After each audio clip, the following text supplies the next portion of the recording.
The seagulls follow trawler. It's because they think sardines will be thrown into the sea. Thank you very much. Talking nonsense. So I thought, no, enough's enough. Why should I put up with that? Talking nonsense. So I thought, no, enough's enough. Why should I put up with that? Don't back down, double down. Don't back down, double down.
Here we go. It's Thursday night. The T.N.F, the Thursday Night Forum, as always now on a Thursday. Regular Bhoycie Bus contributor is contributor. Are we really going down that road of saying contributor and all that shit? Fuck knows, man. But anyway, David Logue, the face of the T.N.F, joins us again. David Logue, how the devil are you, mate? I'm doing good, Bhoycie. Now, you know I don't like labels, but, you know, I'll take the contributor. I'll take contributor. I've just been to the toilet for a fresh glass of pish, so I'm all ready to go. Hydrated, as always. Good for the skin, that, by the way. Don't knock it till you try it, you know. Oh, mate, that's that narrative's getting weirder and weirder. They seem to have lost the plot. I mean, I don't want, you know, as I always say, it's a bit of friendly banter when we have a wee poke at our rivals, you know. But the other one, I mean, I don't know if you've seen the tweet yesterday. We've not even started the show and I'm slagging folk off already. But I don't know if you've seen the tweet yesterday. like, due to the Queen's Jubilee, we've decided to extend season tickets. I was I'm sure the Queen's delighted. Here's two events that are completely non-related. Let's just chuck them together and like make a wee tweet and get hundreds of likes by the staunch ones. But I found that absolutely bizarre. That was a bit bonkers. It was, mate. There's loads of folk in the comments in the chat. Thank you to you all for jumping on the Bhoycie bus. 5 days left of Bhoycie bus t-shirts. 5 days left of fanboyfootball.com site being open. I'm sure it'll be reopened in the future, but it's going to temporarily shut down, which means no more efforts to get the t-shirts. Doesn't matter, they'll all be in vain. They'll all be in vain. I hear the last person to buy a t-shirt, Mr. Logue, you might know pretty well. Yes, I do. I do know him very well. And I'm sure he's proven to myself, and he'll soon prove to everybody else that he is, in fact, not a shite bag. That's it. But I mean, obviously the 5 days left to buy the t-shirts. If you are wanting one, they've went down so well. We're between a 60 and 70 sold, mate. Which for a 5-month-old podcast is honestly just blows my mind, man. And as always, the good options are the free options. hit like, hit subscribe, get the bus as busy as you possibly can. With your help, we can get this bus. Make it a double-decker, triple-decker. I don't know how many deckers it is already, by the way. But we do want to keep it all growing. We want to keep the momentum going. We're the underdog in all this, remember. We're the ones that were laughed at the beginning. It was built on being bitter and spite and all this bullshit. But we've been nothing. But thanks for the tour of the house there, David. Welcome to Cribs. But celebrities. I was in a passionate speech there, mate. And I was like, what the fuck's that? Sorry, bud. No, you're all right. You're fine. Twisted ring light. Boring everyone with it anyway. But we are going to keep trying to grow this over the summer. It's going to be tricky without a beloved Celtic playing, but according to 69 of you right now already, and I like that number, there is nothing better to do on your Thursday night than join us for the T.N.F. So thank you, each and every one of you. And if you want, completely optional, but again, wait till this, 30 members we're up to now, David. Kaiser HTTC being a prime example. Brown Warrior being another. It is an option. If you want to do it, $1.99 a month, and you become a Bhoycie Bus member. A bit like John Logue, who we were just talking about a minute ago, David. He says, never mind the double or triple deckers. It's a fleet of buses. I like that attitude. See, that's aspiring to be at the top. And I know, John, you know a thing or two about buses. So I appreciate that, mate. It started already. Terence Pack, Kevin Trapp comes in. Bhoycie, your guest looks a bit like Tony Ralston. Hey. What can I say? Absolute class. Absolute class. Don't listen to Pinocchio, Bhoycie. I try not to. I've had a great idea. We're going to do a trailer video over the summer, David. I need to speak to you about whoever did that video for your wedding. See if they do anything for a tenner, right? We'll find out. But we're going to do a trailer video. I've got a couple of wee ideas, a couple of digs thrown in there, mate. But Pinocchio is very clever. That's a wee insight, Brian. And I think folk will get a good laugh at it. And the video will be cool anyway. And hopefully get as many of the contributors on as possible. Anyway, though, let's just get stuck right in, because last night we didn't talk much Celtic, but Phil McGinley pulls out 2 hours, 47 minutes, I think it was, of Bustalgia. And it's his own show, his own concept. Last night we focused on the World Cup 94, before maybe your time, David.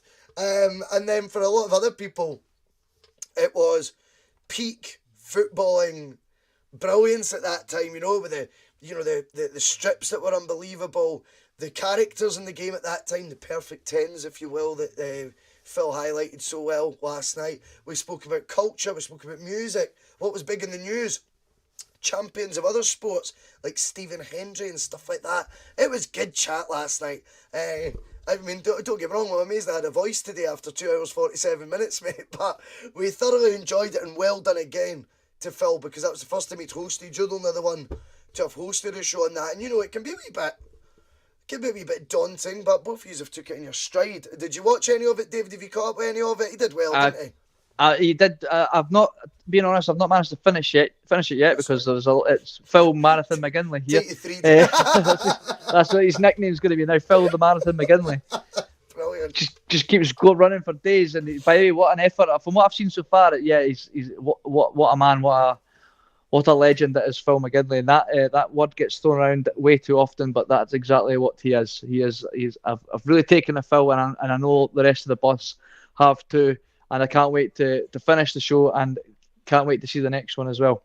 And you're right, 1994 is, you know, I was around. I wasn't paying much attention though, 4-year-old. But it's a nice wee history lesson for people of my age and obviously younger. Yeah. And it's a nice wee trip down memory lane for the likes of my dad and more. Don't say elderly. I'm not going to say it. The more distinguished bus. I think I could actually see the E, then the L, and the D like coming from. I'm like, no, don't say elderly. I was never going to say elderly. Never going to say elderly. No. More distinguished passengers. So what is good about tonight, David, and we always like to promote it at the start, is the fact that tonight we kind of sit in the passenger seat of the bus, if you like, and the drivers are the viewers. So tonight, as always, it's going to be you guys raising Celtic base tonight, please, talking points, and we're gonna talk about them. We tend to get the ball rolling just to get everyone's mind sort of back in gear. It's been a while since we last played a game. Sometimes you've not got those burning questions at the forefront of your mind like you do mid-season or during a title run-in. But you know what? Celtic's a machine that never stops, David. And machine's the word I want to use. Because here's my question to start us off tonight. Do you feel Celtic are now going to be a well-oiled machine going into this summer? This summer has, for me, everything roadmapped out for how it should go. Celtic's 22 to 23 season is actually roadmapped. It is there in front of them with the automatic group stage qualification. Right? Our first competitive league fixture is in the SPFL. That is the first time that's happened in 14 seasons. Right?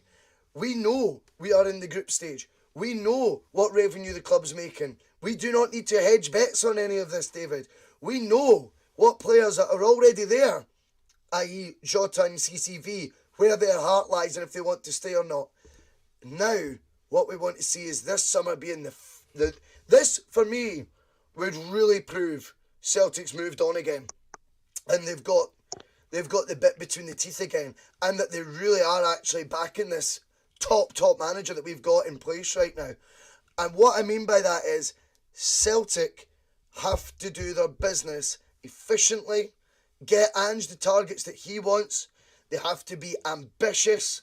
They have to be prepared to spend what we know they're going to earn. Now that means, when I say what they earn, I don't just mean Champions League. I think we focused a lot on that. What Ange Postecoglou also done, and let's be completely honest here, this was a talking point last summer I think people have forgotten. Had we not brought in Eddie Howe, well obviously we didn't bring in Eddie Howe, but the conversation topic at the time was, if we don't get Eddie Howe and we bring in a Roy Keane, for example, who was the other guy? The Maresca. Did Celtic sell out their season ticket allocation? Did they sell out 52,000 season tickets? I don't know. I'm not convinced. I'm really not convinced. Because we've just, the 10 in a row thing's gone, Rangers left us in the dust, and we've got a manager that we didn't know where we were going to get. So, Ange has brought you in that guaranteed windfall of season tickets. Again, sold out. It's a guarantee, right? That's a guarantee. It's incredible. He's brought you in guaranteed 30 million, whatever it's, 40 million pounds Champions League riches, whether it be through UEFA earnings, whether it be through TV money that gets split with the rest of the UK, whether it be from other TV rights like highlights packages and things like this. And then also your gate receipts in those days. We know how many fixtures we've got in Europe now. We need to budget accordingly for that, David. And also, not just budget accordingly for the fixtures that we've got or the money that was coming in, but actually budget to compete in them. I'll be very, very intrigued to see if this summer the biggest turnaround at Celtic isn't, Ange Postecoglou coming in with 12 new players, but it's the mind shift of the bold, David. That could be just as big going into the 22-23 season for me as what Ange coming in last year was. If they are both singing from the same hymn sheet and Celtic are the well-oiled machine I'm describing, what a season ahead we could have, my man. Yeah. So for Celtic to be this well-oiled machine, I can already see it like this. Put it this way, right? Ange just went to the garage with his motor that is Celtic Football Club, and he's got it up on that ramp, and he's got the mechanic next to him, and he's saying, "Look, mate, those tyres did the job this season, but I'm needing now better tyres." And I mean, I was happy with that, but I'm now needing slightly better. I'm wanting not just that oil, I'm wanting the best oil. He's underneath that ramp and he's telling the mechanic, "Look, I know what I'm talking about. You're the mechanic, but I know what I'm talking about, and I'm just wanting you to manage what I'm needing done to this motor to make it the well-oiled machine." Yep. We've got the components, but we just need to tweak the suspension here, put in a turbo here, and get a nice big flashy spoiler on the back there. That's and he knows what he's talking about. He's got it all on a list here. This is what I want. I'm not wanting you to go and get me something like that. I'm wanting that. And if the board are on board as much as we are, we've bought into Ange because of the success that he's brought us on a motor that we weren't too sure was going to finish the race, and he ended up overtaking and lapping some people and finishing that race no bother. But if we want to now get into the big race, we have to improve the car in certain areas. And if they have seen what we've seen, I'd like to think the board has seen what we've seen, and they went, right, this guy knows his car. This guy knows what he wants. Let's get him the new tyres. Let's get him the best oil. Let's get him the flashy spoiler. Let's put a big fucking turbo in the back and let's go for it. We're not here. We're not here to take part. I'm not saying we're here to. Well, of course, yeah, we're here to win it. Is it an unrealistic mindset? Maybe from the outside looking in, but don't bother entering the race if you don't want to finish it first. There's no point in you being there. Love that. And so yeah, I think the board know what they need to do, and I think we've seen a change. We've seen a shift in gear, if you like, with the board. I think they know if they want to keep this guy behind the wheel, they have to back him. They have to give him the car that he wants, and I think they're willing to do that because he promised them the money. I will get you that money. I've got you the money now. You need to let me spend it. And you know what? It doesn't always necessarily need to be on the team. There's so many things that Ange could be looking to use that money for. We want to be a big club, and be seen as a big club, that operates like a big club. We're a much bigger club than Man City, but they operate like a big club in terms of they've got the best in the training facilities. They've got the best coaches. They've got somebody for every section. That money could be spent in those areas too. There could be upgrades here, there. It's not as well as just the playing staff, but get the staff in, the playing staff that need in, and then give them facilities to become better and be able to compete at the level that we want to be competing at regularly. I think you're talking a lot of sense there. I loved the car analogy, as did Phil McGinley. I thought that was brilliant. I think you're absolutely right. It's about finishing touches now, or not even maybe so much finishing touches. That maybe sounds a bit final, but I think in season 2, incredibly, Ange has managed to get now what I think is the foundation, more than the foundation, the real spine of a good team now, a very good first team. And there's actually a pool of players now that can all compete. You had 3 or 4 of more quality. And I mean, that you get Cameron Carter-Vickers and Jot over the line, and you still add in 3 or 4 who can go into that first team or compete for a first team jersey at the very, very least. No project players. If one of them's younger, that's fine. I don't mind if they're young. But as long as that means, as long as they're still signed on the remit, they're going to challenge. Look at Abada, for example. Now, see in the last decade, guys that fit Abada's profile, 19 years old, lot of potential, sat in reserves, mate. The 1 in 5, mate, made that first team impact. Where Abada, yeah, okay, there's loads of sell-on value potentially with him. He's got a lot to learn in the game. But he was also signed with enough quality, even at 19, to make an impact on Celtic's first team. He finishes the season double figures for goals and assists and Scotland's Young Player of the Year. So if we're going to sign anyone, I'm not going to judge it on if they are 19, 20, but as long as they're coming in to take a first team jersey, or battle for a first team jersey, I should say. That's what I want to see. We've been linked, David, with 3, 4, 5 names already. Now, I think a lot of fans... We're gonna look at this for 2 sides, okay? We're gonna look at it with 2 sides. Are fans being a wee bit gullible to think, right, just because we get linked with players, that means Celtic's whole mood shift? The biscuit tin mob? The mob that were still trying to, sign loan players and like Paddy Kenny, or what was he called? Joe Kenny. Paddy Kenny was the goalkeeper.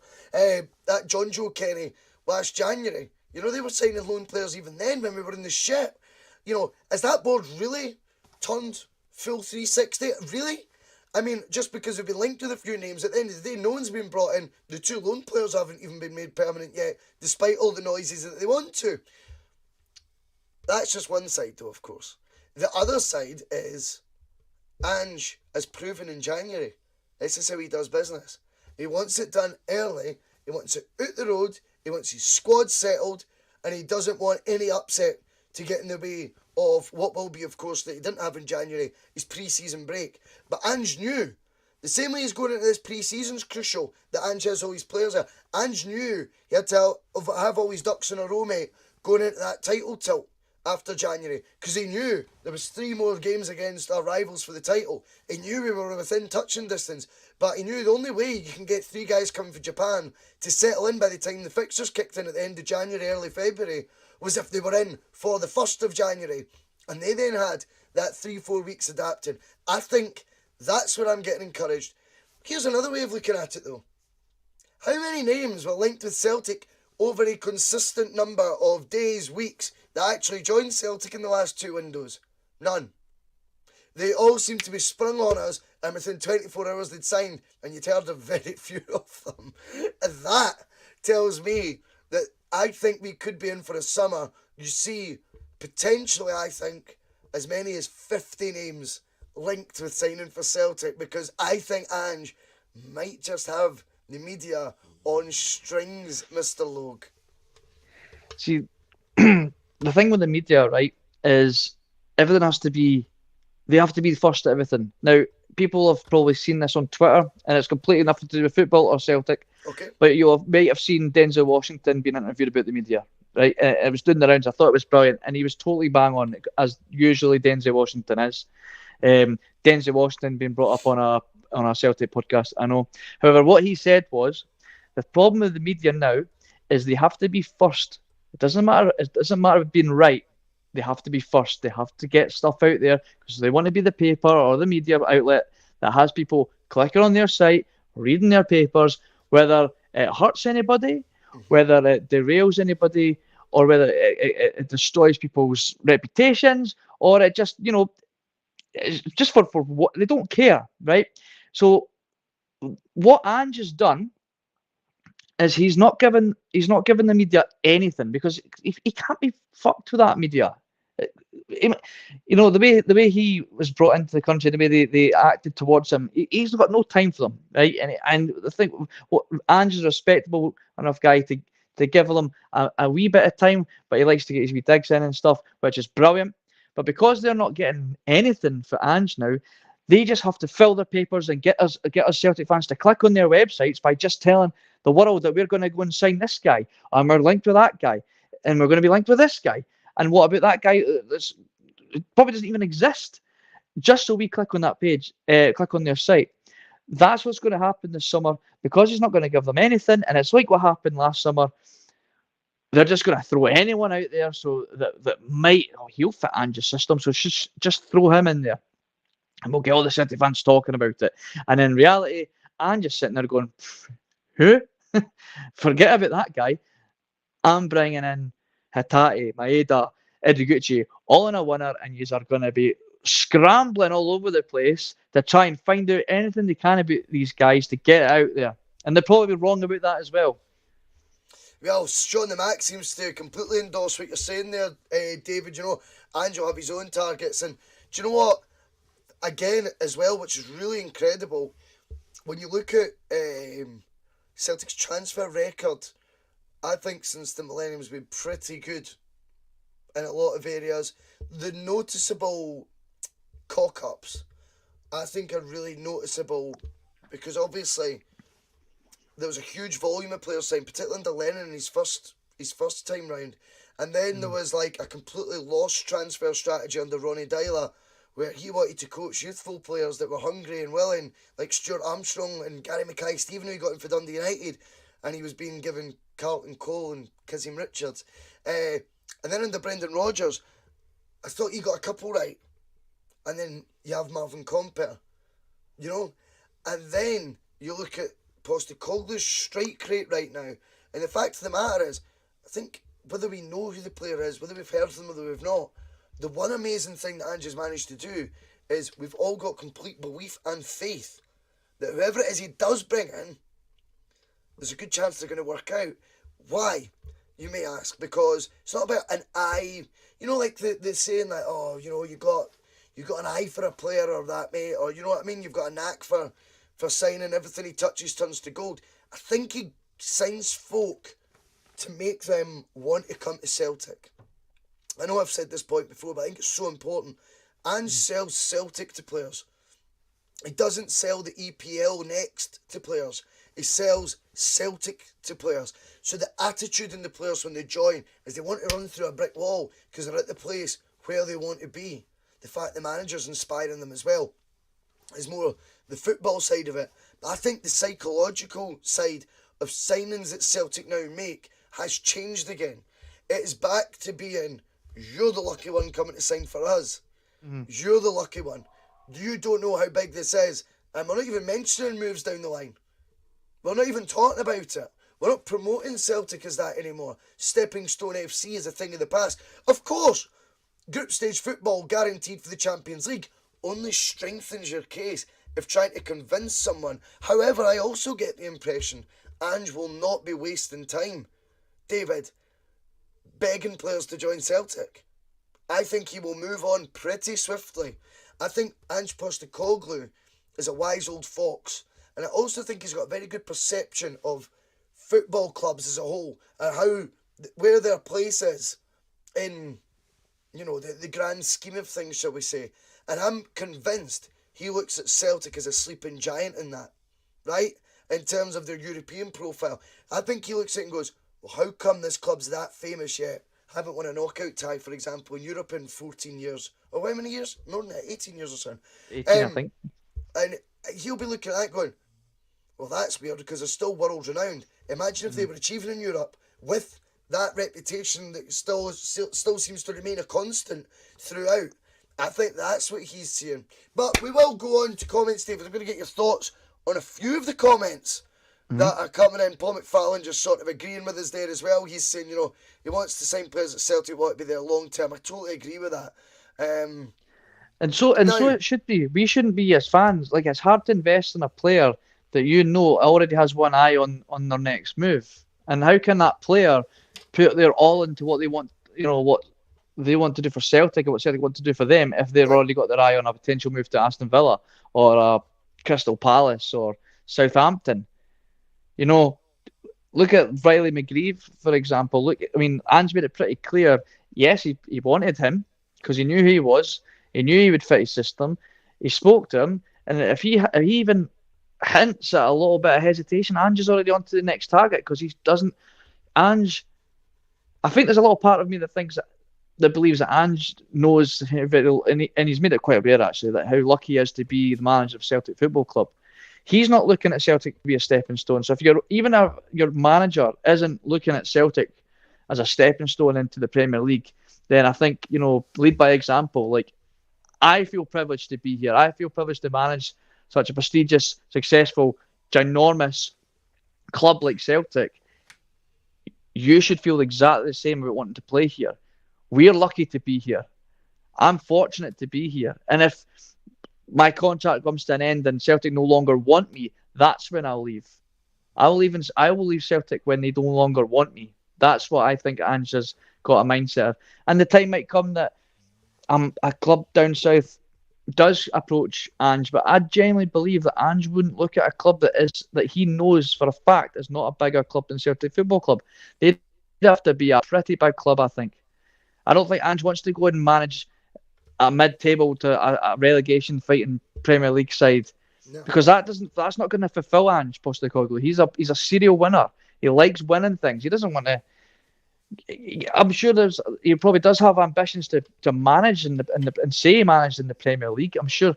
Like, I don't think any manager in the world would be a liar to say they didn't want that.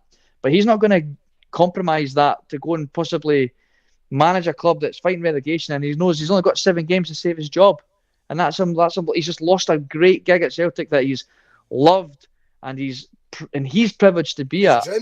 He's dreamt of. Yeah, I genuinely don't believe Ange would leave unless Celtic no longer wanted him there, or he felt that he was no longer being backed, and that's why the board have to back him. Yeah, you're absolutely spot on. We will move on from that. And we're going to do our first point from the forum since we're already half an hour in. I don't know how it happens, man. I don't know how it happens. Kaiser comes in. What a legend. And Kaiser became a regular on the Bhoycie bus of late. I think the past month or so he's been, very active in the comments. We really appreciate your efforts, your contributions. And of course, Kaiser is a member as well, optional.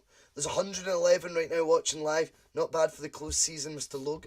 I love this point. We're going to go down a wee rabbit hole here, David. I think you know what's coming. Mm-hmm. We need a global online subscription with links to the bus training sessions. You want to see Loge this morning at training? He was a fucking nightmare, honestly. Bus training sessions. At a lamppost on the way in. Get my dad in.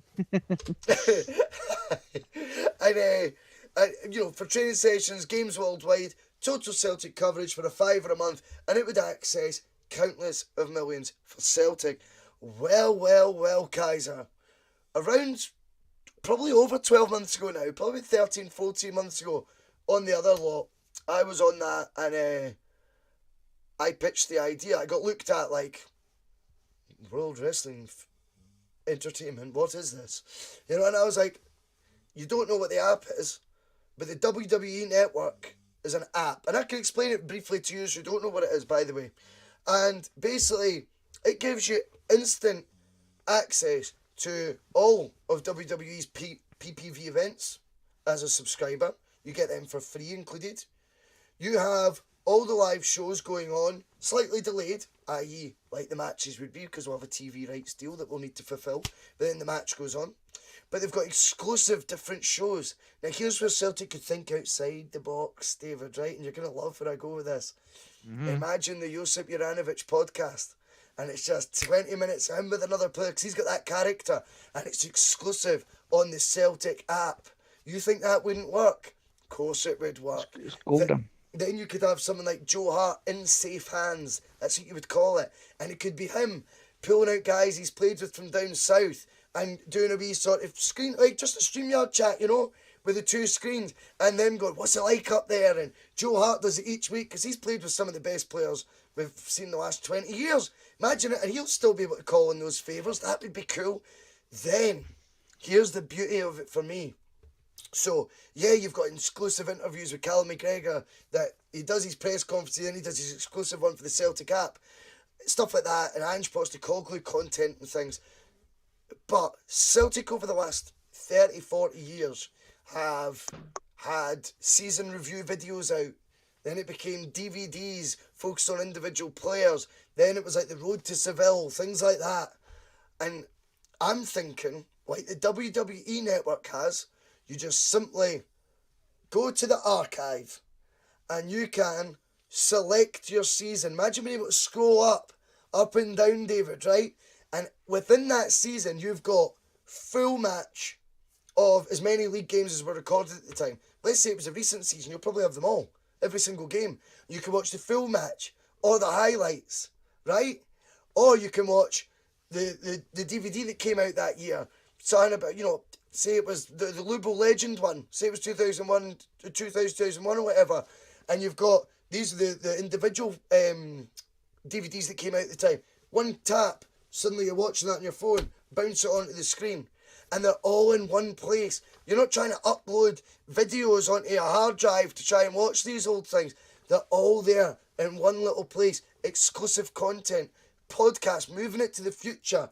More fan engagement by doing that, letting players mass drop a wee bit, training sessions like Kaiser says, getting the exclusive first rewatch of the match at 5:05 on a Saturday, or once the highlights has went on BBC, whatever the rule is that they've got to fulfill. As soon as that's done, then you get the Celtic, the Celtic highlights on the Celtic app. And I think then having that archive with all the previous stuff, and I think a generous figure of £5 a month, that would go tonto worldwide for people who right now can't watch Celtic live in other corners of the globe. Unless they're at a Celtic supporters bar, which is an expensive habit, going to a supporters club. You know what I mean? So there's my pitch for it, mate. What are you thinking? No, I'm fully on board with that because it's something that I've said countless times as well. Believe it or not, I mean, everyone. I've made it quite clear. I like Phil McGinley. I enjoy a bit of the old wrestling. The thing with the WWE Network is, and I don't know if you know this, it was pretty much almost like the first of its kind. I mean, that made that was like people thought Vince McMahon was crazy doing this. Like, what, you're taking off your pay-per-views and sticking them onto your own exclusive network for only a tenner a month? Like, that's madness. The guy's already sold it to Peacock, a massive streaming company, and now they've completely taken it over. The guy's made billions from it, millions and Who's that? hundreds of millions. So as a streaming company called Peacock, Yeah, I've heard of them. they bought over the WWE Network. I did So not know that. yeah, so within it came out 7 years ago, maybe not if that. So Vince sold that to Peacock, and they completely taken the server, and they've changed it slightly, and because they're a bit they've went through some of the old Attitude Era stuff and taken some of that stuff out. They've changed up the app a little bit, but that made Vince McMahon hundreds of millions of dollars. Now, that's just another little step. You can, who knows how far down the line, say this happened, this Celtic network happened, with full of archive footage, live games that have started half an hour ago, and you've got it late for work. You stick on the network. You can either watch it live or play from the beginning. You can search any player's name in the history that's ever played for Celtic, and a list of things, their goals, their documentaries that have come out over the years. Yep. Full profile, Love that. exclusive interviews. But let's say that all happened 10 years down the line. A massive streaming company comes along and says, Celtic, we want to purchase the Celtic network. We know it's making you millions, and we want a bit of that, and we will invest even more. We'll plough this. Think of, that's another massive investment into the club. Now, that's completely speculation, and we're going way down this rabbit hole, but it's a complete possibility. And I don't doubt for a second that fans would be more than happy to pay a monthly subscription if they're getting all that content. And yes, on the WWE Network, they obviously their live wrestling shows that are on BT Sports now and used to be on Sky Sports, they're obligated to show them first, but then those shows then eventually end up on the network. That's something, obviously, that's not still being part of Sky or BT or whatever, providing them the match coverage wouldn't be a massive hurdle to get past to have the podcast on the go. And here comes French Eddie to say hello. So no, I'm totally on board with that. I don't see any why anyone would not want that. Every bit of Celtic on your fingertips on an app. It's actually, there's no negative thing about it. It's perfect. However, will it happen? Who knows? But I think you're absolutely right. This is the future, mate. This is getting your finger on the pulse. Do you know what I mean? This is going, right, okay. It's time. It is time for us to move with the times, if you like.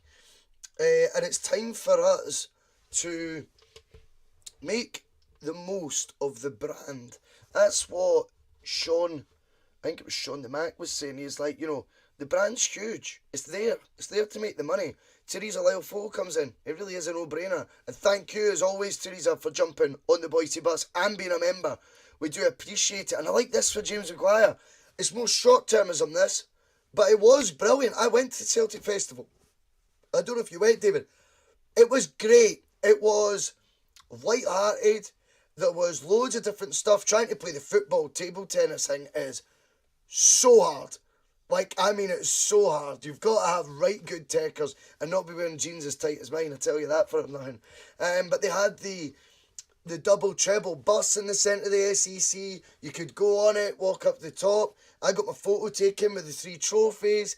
They released the new kit. It was that grey one, with the pink Ingway. What's that called? There's a word for that wee V sign. Anyway, it doesn't matter. But they modelled it. Scott Brown, Edward, and someone else. I think it was. All walked on a stage. We were all standing there like that. It was brilliant. There was a Celtic Superstore included in there. and they had some exclusive New Balance gear. That green New Balance tracky top I wear on here, I bought that there because they were doing extra discounts on it because it was at the festival, and you paid a ticket fee to get in.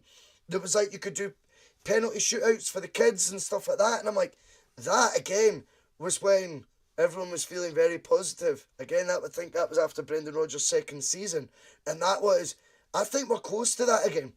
To be that feel good a factor now. What I did see as a positive move today was the open training session at Celtic Park. I think that's good. Again, we're reconnecting again, aren't we? Reconnecting, showing that we're going to go into everything together. I think that'll go down a storm as well, don't you? And you could come in with your points on the festival as well, by all means. Well, I didn't. No, I didn't attend the festival. But I did obviously see it on Twitter, and obviously it was clearly a sellout and a big success. So I'm only assuming that COVID has got in the way of doing something like that. But COVID's kind of in the past now. In terms of like stopping things from happening. So I don't think there's any reason why Celtic couldn't look at the festival. And I'm surely somebody on the board's sitting there going, listen, that was a great success. Why are we not looking into doing that again? And so I'm pretty confident that would happen again. I mean, the likes of, there's obviously big Celtic supporting bands out there that I'm sure Celtic could get on board to play. Celtic have got obviously a good relationship now with fan media. There's no reason why they couldn't have live fan media shows happening throughout the day as well. Get the Bhoycie bus parked right outside Celtic Park. I think I'd be banned. The open training session, I didn't realise that they'd done that today. I've not actually been on Twitter too much today, so I didn't see that. But that's great. Like you say, it's reconnecting with the fans, trying to keep the fans engaged while the season's over. People need their Celtic fix, as we all know, and if that's a way to do it, then that's great. And no doubt the players probably maybe meet some of the fans at the end as well. And like Ange has tried to create a sort of family feel again, which obviously we didn't have for a while. Obviously with people's views on the board, and I think the board they're well aware. They're not, as much as sometimes you think, how thick are you? They're not that stupid to realise that they've had a bit of a negative rocky road relationship with the fans, and they're trying to rebuild that. And if that's the first step to doing it, then great, I'm all for it.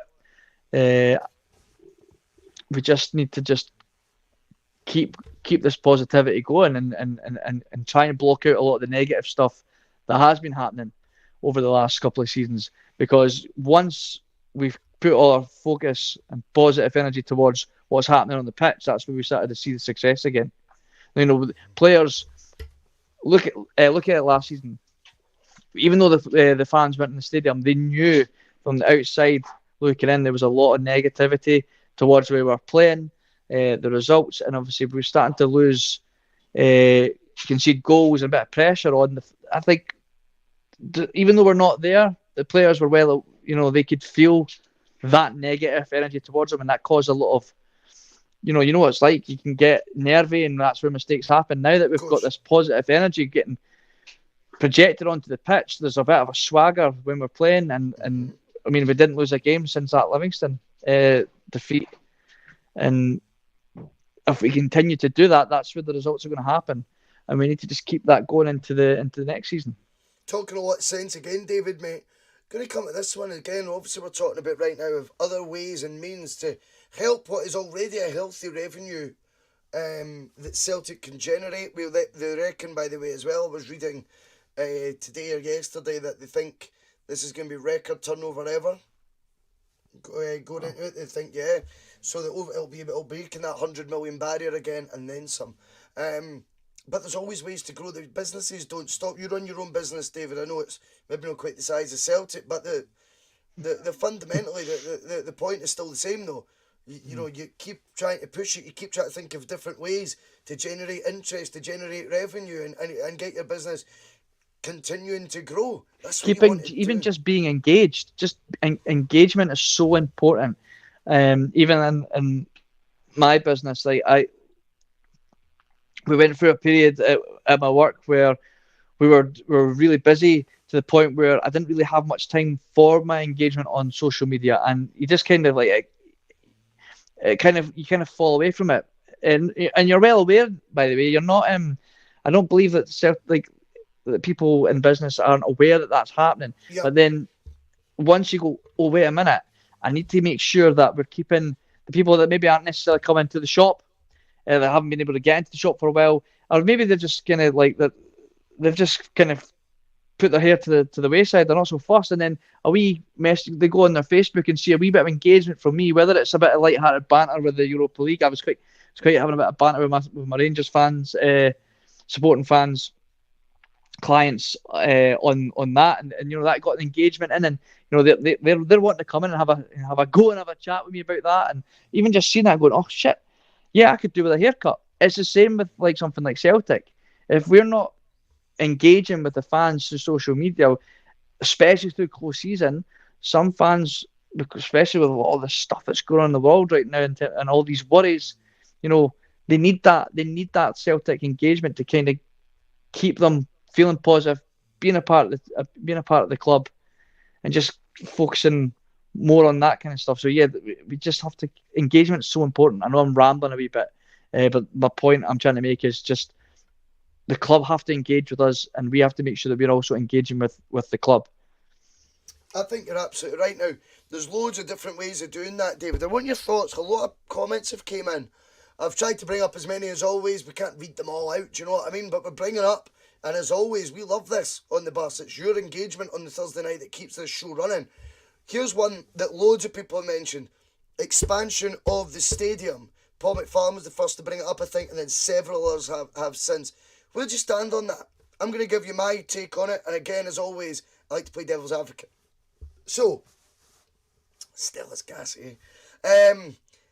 My take on it is, David, that if it were me in charge, I'd be looking at more of a digital avenue like the one we just pitched so well between us 5 minutes ago than necessarily increasing the stadium. I'll tell you why. Because the stadium is currently at a size, yes, there's a big waiting list that Sean the Mac was talking about, and I totally get that. However, it was only also 6 years ago top tier was shut. Even in European games. We can kid on what we want. It's a fact. It was.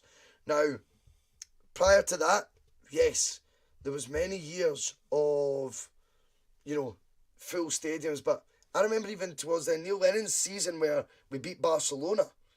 It was half full at times then, domestically. So, in my opinion, a lot of people, I think, want to see the main stand redeveloped. I spoke about this after I'd got a message off a huge Celtic supporter, and she basically said to me she'd done the tour, and she was like, the main stand only got redeveloped in the 70s, not built in the 70s. It's the same main stand that's been there since the 20s or something, like 100 years. It's wild, mate. And I think the temptation would be, if they were to do the full redevelopment of that, then why not expand it as well? And I get that. I do get that. I think if there's an appetite for it over a consistent period of time, Celtic, for example, selling out their season ticket renewals and allocation or whatever of 52,000, I guess 53,000. See if they were doing that in record numbers for 5, 6, 7 years consistently in a row without delays or without, there being the odd ticket and restricted, free, then they might go down that road. I think what we're looking at right now is 2022 is here. 2022 is a digital era where Celtic really, really, really need to start keeping up. There was also chat coming in, David, about hotels, casinos, things like that, which I think are stories that went around for 20 years. Is that the road we really want to go down? Or is there more savvier ways to market, like the digital aspect we were talking about earlier? Or are they all fair ideas? And are they all ideas that should be getting entertained? Or would you rather see this money being reinvested on the park? Because we can't have it always. Yeah, they've all got their just checking my microphone's working now. Yeah, they've all got they're all valid and reasonable points and ideas. I'm not so sure about the casino and the hotel one. It feels a bit gimmicky to me, and I think gimmicks don't last. They might start off really well, but I do find they become it falls away a little bit. I think I'm not too bothered about them. Yeah, they probably make a wee bit of money, but only for a short period of time, I believe. I think anyway. I would like to see. I'm not sure about expansion because you make a great point that there was a time not so long ago that we weren't filling the stadium, and that could easily happen again. However, I would like to maybe see it maybe be more modernised. Yes. Yep. Look how successful the safe standing has been. I think if we did a wee bit more of that we've obviously got a great reputation of having an amazing atmosphere at Celtic Park, but that could be even bigger and better having maybe more of the safe standing. I'm all for that happening, and I mean, look how successful it was. I mean, Celtic were front runners in that, and I'm sure Man United and a few of the other big boys down south have followed our lead, and I'm sure that their atmosphere down there has improved from doing that. So I think something like that would be ideal. But yeah, I'm still on board with I'm still more on board with the digital aspect, because there's a lot of fans out there that they can't afford a season ticket. They can't afford to be going to games every week if they can't even get a season ticket. However, majority of people can spare a $5 a month for an online subscription. We've all got Netflix accounts. We've all got Amazon accounts, or Sky Plus. or Disney Plus, Apple TV. Discovery. And I couldn't tell you last time I watched Disney Plus or something. You can almost forget it's there, but then until you see it's come out your bank account again. That's. I'm not saying that. I'm not trying to make it out that people have disposable money to just throw at Celtic and they're rubbing their hands at the thought of that. However, it's a much more easier way for us as fans to get our Celtic, to almost help support the club financially without breaking the bank, and not and if you're not able to make it to Celtic Park, look at all these fans in Australia and Canada and all over the world that would love to get to Celtic Park and contribute and support their club that way financially by going to the games and stuff that they just can't.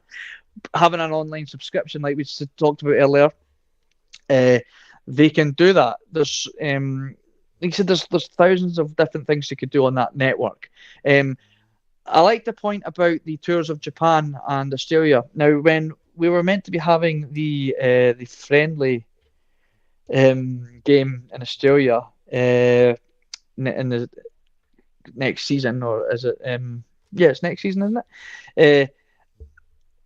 Why did they need to come along anyway? I didn't get that. I was like, forget them. Like we could triple, quadruple the amount of money by just going for a tour of Japan. Like Japanese fans, they go all in when their players their natives head over to these to big clubs like Celtic, Man United, and Chelsea. Like, you just have to look at the friendly competitions that those guys have been in over the years. The amount of fans that proper buy in to that club if they've got representatives playing for those squads. I don't doubt for a second that if Ange took Celtic Football Club over to Japan to play a couple of the Japanese teams, just the one that used to manage, or get I can't remember, I'm terrible with the Japanese football teams. The one that Kyogo used to play for, playing these kind of teams, they're sellouts. The amount of merchandise that Celtic could be putting out to the Asian market is bonkers. Like, the guys proper invest into the clubs over here, especially if they've got Japanese representatives. And I just think that's where the money would really be raking it in, going on these tours, overseas tours on the off season. Even when the World Cup's on, if we've got any representatives that aren't going to be at the World Cup, there's we could be looking at doing stuff like that. Yeah, I mean, there's loads of different sides to this, and I think that's what I was trying to do. Just, Catherine's been really kind there and saying, the ideas are mind blowing. I just think we need to move with the times, and there's loads of different ways Celtic can maximise its revenue stream. Then you get the other side of it. Sean the Mac says nothing fancy, gang, just up the capacity. For me, I think. I don't think there's anything fancy about it. I don't think there's anything fancy about it. I mean, you've just tweeted us, you've just commented us on a live stream on YouTube, and I'm literally sitting on an iPhone right now. You've got the boys. You've had a notification, Sean the Mac, that the Bhoycie bus is coming on tonight at 9:30 for two just fans to talk about the game, where you can like and subscribe, and if you want to help out the Bhoycie bus by just paying $1.99 or whatever it is, you can do that at a touch of a button, and you've got all the Bhoycie bus stuff, and that's just the Bhoycie bus. On and YouTube. There's nothing fancy. Aye. There's nothing fancy about it. It's no smoke and mirrors. It's so simple. You can tweet your opinions on Twitter. You can go on Facebook and watch the training exercises there. But you can have so much more for a case of £5 a month or whatever, and have and think how many fans across the world there is paying £5 a month for that subscription. It'd be amazing. That's where the money could then be spent on players. There's nothing fancy about it. It's so simple. It's 2022. So. It's 2022. That's all it is. They've got all the content as well. This is Celtic TV's content. Is all within this. So that's all they're doing is collating it and putting it into one simple place. An app. I mean, my local Chippy has its own app. Celtic can have their own app. That's how I look at it. It's mental. It's so easy to do. And it just takes one guy. That Celtic just need to hire one guy to get that ball rolling. One guy. It's mind blowing how simple it is. How simple it is. We will move on from that, but that was really cool. That debate, that grew arms and legs. That was good. I enjoyed that. Yep, and this is what the Thursday forum is all about. It's creating debate. Some people might not agree with it. Some people will be doubling down on it. It's all speculation. We don't know. It's all speculation. But just that. But of course. But I think that's the thing, as T says, like no one's watching DVDs, VHS anymore. All that content uploaded onto an app would be epic. I completely subscribe to that. You'd even see like Demolition Derby in there when we beat them 6-2. You go, watching that, because there was a backstory and Ian Crocker narrated it and that. You can't find that anywhere now. Do you know what I mean? Put it on my wee app, please. So I think we've cracked it, man. I think we've cracked it. We will move on. There was another interesting point. This is now going to be, we're going to delve into the marketing side, David, because you've touched on it and the viewers are touching on it. And that's why I'm going to do it. So, here's the thing. Celtic are actively marketing the business in other ways. Sydney Cup, £6 million Brown Warrior quotes. And he tends to be quite on the money with the financials that he puts up. So £6 million Celtic stand to make just by having an Australian legend in charge and playing a couple of friendlies in Australia. Wonderful. That makes sense to me. You were talking about a tour of Japan. I don't think that'll be that far away. I would imagine that might be the following summer. What Celtic did was very, very clever as well. Was they've done it whilst the World Cup goes on. Awkward time, that World Cup. And, as the season begins, we will be spending time talking about how that's going to impact the season as well. When that World Cup, kicks in. The number of Celtic players that, of course, will be competing at it as well. But then, here's the next one. We were talking with Jonathan about the Adidas kits. My prediction is, and we've seen definitely the away kit, the black one with the thin green pin stripes. You're talking about connecting. That's going to our older fan base because and the youngsters who all wish they were around. Because retro kits, for whatever reason, are very much in vogue right now. You can't deny it. You see them all over the shop in the stands now because the remakes now have the manufacturer at the time's logo on them as well. Whereas before, when Celtic were just producing them, you just got the Celtic crest. And it's amazing to think just the lack of an Umbro badge, they just don't look as good. now these remakes are so authentic. They're using the same materials a lot of the time as what were used back then, and they're just a thing. And Celtic have capitalised, or Adidas have capitalised on that by doing this remake, this throwback, but with a modern twist. That black kit with the thin green pinstripes, albeit it's disappointing. The back is blacked out, but Champions League, mate. That's how they've done that. That's the price you pay for being with the big boys now. But also the other away kit we're going to come to. But first, the home kit looks to me, if it is the photo we've seen, that they've brought back some sort of, again, another throwback move. The modern twist with the silver stripes. I've never seen that on it. Silver, the Adidas stripes. Never really seen silver included in the home kit before. But what they've also done is within the green stripes, there seems to be a bit of a pattern, which we've not seen in ages. They've just been block green and white. Have you noticed that for years? It's not had any sort of like, I remember the first Celtic kit I got, it said Celtic in Celtic writing. Like through it was minted, man. Yeah, I had the one that had almost had the Umbro badge kind of going through the top. That was my very first. Yep. 9798, yep. Yep, remember that one, and that was a peachy top, that one. I liked them. Aye, definitely. And the black away one then had the Celtic crest all on it. Maybe had the really thin lime green stripes. Yes. But anyway. Yep. My bet will be that the other away kit we've not seen yet will be in the Australian colours. Celtic are known to do yellow kits with green trim. I think we will be looking at an Adidas dark yellow kit with dark green trim, whether it be a collar or around it. And I think if I need to say I'm wrong come the start of the season, then Celtic need to come on the bus and have a wee chat with us about marketing, because that to me is the open goal.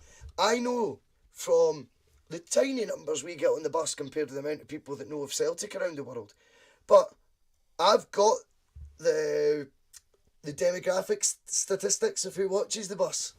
David, you would be shocked the percentage of people that are regular viewers of the Bhoycie bus that live down under. Now you multiply that by millions and you get Celtic. So that you will then have that same percentage, if not a greater one, from Australia. Capitalise on it. If they can't go to the games or you can't provide them with a £5 app and all they can get is 3 games in a Sydney Cup that cost the country £6 million, or the organisers, then why not think smart? And you've done the retro kit, because that's what the kids love right now. Get the Australia-esque as being the other kit. It's 3 kits this season we release. It's an open goal, David, isn't it? It's a no-brainer. It's an absolute no-brainer. Now, there's a bit of controversy down south. This months ago. You stole my idea, boys.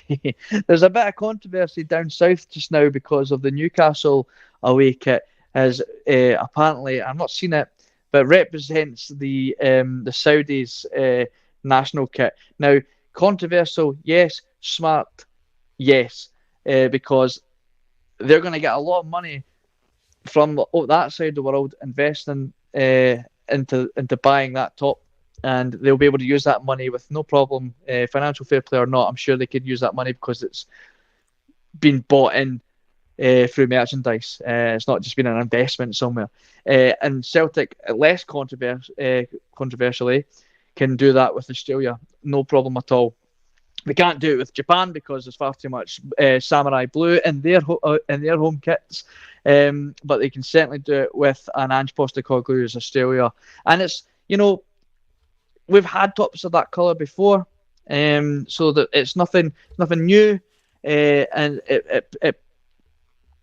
it pushes that narrative of appeasing the Celtic Australian fans, but also it still looks back at some of our Celtic shirt heritage and history as well. So it's a nice blend of both, and it's a best of both worlds. There can't be any complaints, and I think you're right. It's an absolute open goal.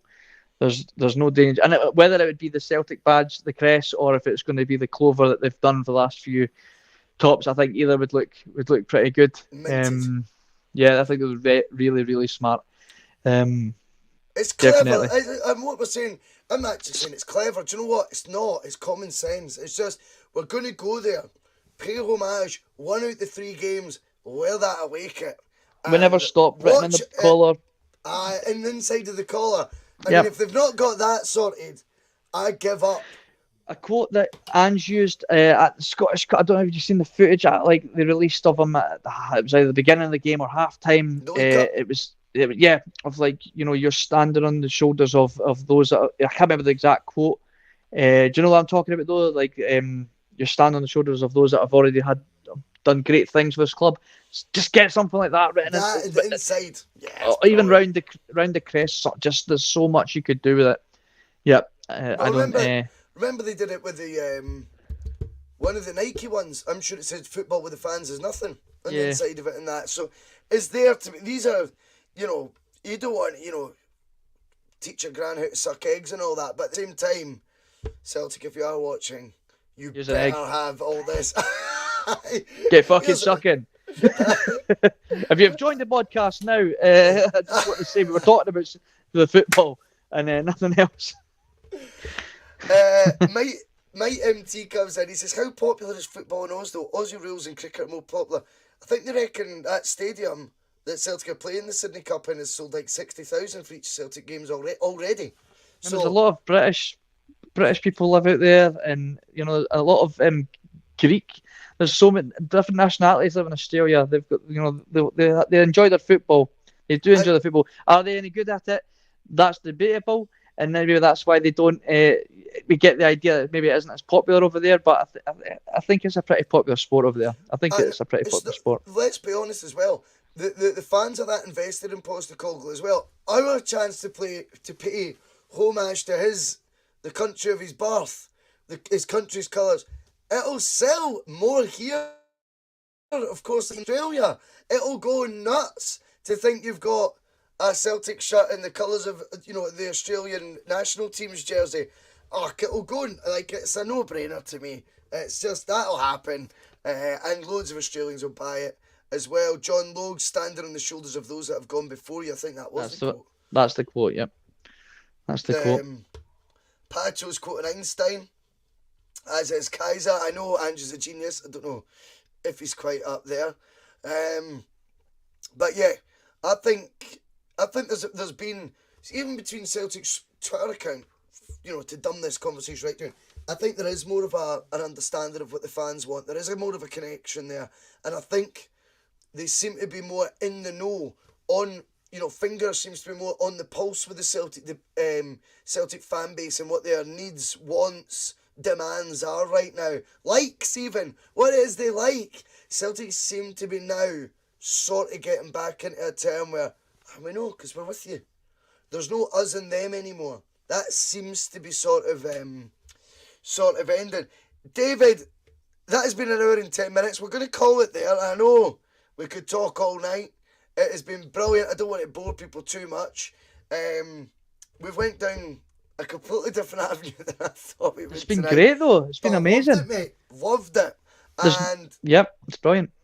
Aye, it's just been great fun. And again, over the summer months, don't think we'll be stuck for conversation about Celtic. And the one good thing, as you always know, every Thursday me and David will be here to take one of your points and run with it like we have tonight. You know, this all started when we were talking about, you know, stadium expansion, Celtic progressing as a club. Someone said in the comments about, you know, they should have some sort of app. And that took me back to a point I'd raised 13, 14 months ago. At that point, maybe one of the most watched Celtic, probably never was the most, but the most daily watched, I would say, Celtic podcast then. They didn't pick up the ball then. I suggest Celtic pick up the ball now. Get that Celtic network opened up, because the Celtic network, mate, would be brilliant. I am in the office tomorrow. It is 20 to 11. Yeah, I'm going to finish that can and go to my bed. David Logue, anything you'd like to add, mate? Just one wee thing. Feel free, guys, if I've missed any points or some points come to your head once we've come off the air, that you go, oh shit, I want to make sure that they talk about that next week. Feel free to just drop one of us a message or tweet us. Like we're available there, because it's always great to have. It's nothing worse when you have something that you really wish. Oh, I wish I'd said that. just, we're easy access. Just give us a wee tweet. I'm more than happy to have a conversation with you guys, so feel free to do that. And other than that, thanks again for having me on, Bhoycie. It's always great fun talking with you and the guys and girls watching on the live chat. And I look forward to next week. Brilliant, my man. Anyway, I will let you all go. Happy Thursday. Payday weekend this weekend. It's a big one. We'll see you tomorrow night. It's Tony from the Four Tims joining. See you.